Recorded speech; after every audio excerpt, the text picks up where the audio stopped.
আবু হুরায়রা রাদিয়াল্লাহু আনহু থেকে বর্ণিত, তিনি বলেন রাসূল সাল্লাল্লাহু আলাইহি ওয়াসাল্লাম বলেছেন, মা মিন আইয়ামিন আহাব্বু ইলাল্লাহি মা মিন আইয়ামিন আনা আমালুস সালিহু ফিহা আহাব্বু ইলাল্লাহি মিন হাযিহিল আইয়ামিল আশর।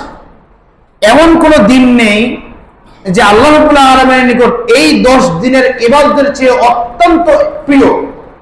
10 দিন ইবাদত করলে যেমনটা গ্রহণযোগ্য, যেমনটা প্রিয় হবে আল্লাহ তাআলার নিকট, পৃথিবীতে আর এমন কোন দিন নেই।